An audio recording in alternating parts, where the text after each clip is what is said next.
preparation for the United Nations Association's test of English. This essay consists of 10 paragraphs. 1. The Commission to deal with the problems raised by the discovery of atomic energy. 2. Cold War tension. 3. Atoms for peace. 4. Partial test ban treaty. 5. 1. Nuclear non-proliferation treaty. 5. 2. 190 countries. 6. Comprehensive nuclear test ban treaty. 7. New Agenda Coalition. 8. International Convention for the Suppression of Acts of Nuclear Terrorism. 9. Proposals for a Nuclear Weapon Ban Treaty. 10. Treaty to prohibit nuclear weapons. 1. The Commission to deal with the problems raised by the discovery of atomic energy. In January 1946, the UN General Assembly unanimously adopted its very first resolution, entitled the Commission to deal with the problems raised by the discovery of atomic energy. It was only 5 months after the first wartime use of nuclear weapons, on Hiroshima and Nagasaki, Japan, in August 1945. The resolution called for, among others, the elimination of atomic weapons from national armaments and the installation of effective safeguards, via inspection measures, to protect complying states against the hazardous violations and evasions. 2. Cold War tension. The general expectation then was that the brand new UN should handle nuclear weapons on a global scale. However, the rapid build-up of the Cold War tension, accentuated by 2 nuclear tests by the US, both in 1946 as well as the first one by the Soviet in 1949, soon overshadowed the earlier optimism to eliminate nuclear weapons. 3. Atoms for peace. In 1953, U.S. President Eisenhower made his famous Atoms for Peace speech at the UN General Assembly to highlight the peaceful use of nuclear energy. Since then, the U.S. repeatedly proposed the idea of establishing a global regulatory body, which eventually led to the birth of the International Atomic Energy Agency, IAEA, in Vienna in 1957. The IAEA provides an intergovernmental forum for scientific and technical cooperation to promote the peaceful use of nuclear technology and nuclear power worldwide. Yet, the East-West confrontation continued to escalate further. 4. Partial Test Ban Treaty. In October 1962, the Cuban Missile Crisis brought the 2 superpowers very close to the edge of nuclear war, which paradoxically obliged these countries to seek rapprochement. In 1963, these states, together with Britain, which had conducted its first nuclear test in 1952, signed the Partial Test Ban Treaty, PTBT, and opened it for signature by others. The PTBT limits nuclear weapon tests only to those conducted underground, not allowing those conducted elsewhere, such as in the atmosphere, outer space, or underwater.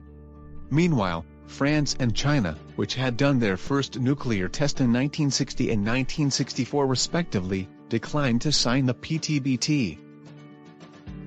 5. 1. Nuclear Non-proliferation Treaty. Given the likelihood for the nuclear club to grow in size, the superpowers began the strategic emphasis on curbing the cross-border proliferation of nuclear weapons, which led to the Nuclear Non-proliferation Treaty, NPT, in 1968. Interestingly, the NPT does not question the status of the existing nuclear weapon possessors, even though its Article 6 encourages their disarmament. 5. 2. 190 countries.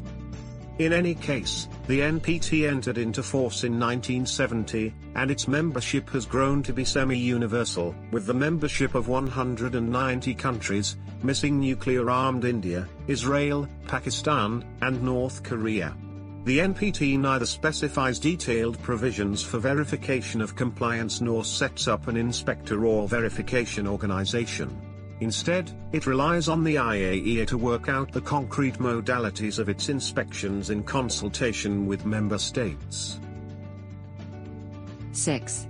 Comprehensive Nuclear Test Ban Treaty. In the early 1990s, the end of the Cold War seemed to usher in an opportune period to build a new treaty-based regime for nuclear disarmament. However, the reality of world politics soon dashed such optimism. For instance, the Comprehensive Nuclear Test Ban Treaty, CTBT, the latest attempt to ban nuclear weapon testing entirely, was adopted and opened for signature in 1996. But it has not entered into force. The CTBT seems unlikely to do so in the foreseeable future, as its entry into force requires signatures of and ratification by 44 states, including all 5 recognized nuclear weapon states, as well as those nuclear powers that are not recognized as such by the NPT. 7. New Agenda Coalition. In the mid-1990s, a geographically dispersed group of non-nuclear armed, middle-power countries, Brazil, Egypt, Ireland, Mexico, New Zealand and South Africa, came forward with the campaign to promote nuclear disarmament. The group, known as the New Agenda Coalition, NAC, urged all member states of the NPT to pursue negotiations in good faith for nuclear disarmament. The NAC was instrumental in activating the 2000 NPT Review Conference. International Convention for the Suppression of Acts of Nuclear Terrorism. In April 2005, the General Assembly unanimously adopted the International Convention for the Suppression of Acts of Nuclear Terrorism, which addresses non-state actors. It was the first anti-terrorist treaty adopted since the 11th September 2001 attacks.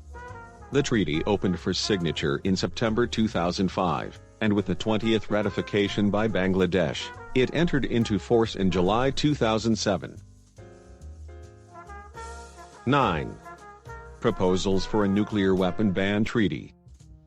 Proposals for a nuclear weapon ban treaty first emerged following the 2010 NPT Review Conference, at which the 5 permanent members of the Security Council rejected the calls of negotiations for such a treaty.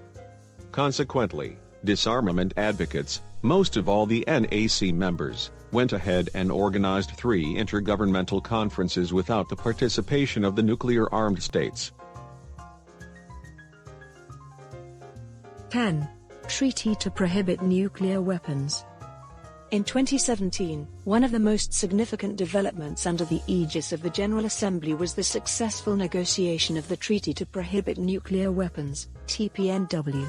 Some 120 countries that do not possess nuclear weapons participated in the conference to negotiate the treaty, and managed to complete it in July of the year. The treaty has put the concept of nuclear weapon-based deterrence on notice. Not surprisingly, openly questioning its effectiveness, all of the nuclear-armed states plus a number of countries benefiting from the nuclear umbrella. Nearly 40 UN members boycotted the conference. I just hope that nuclear weapons will not be used forever. Thank you for watching. Have a good one. Cheers.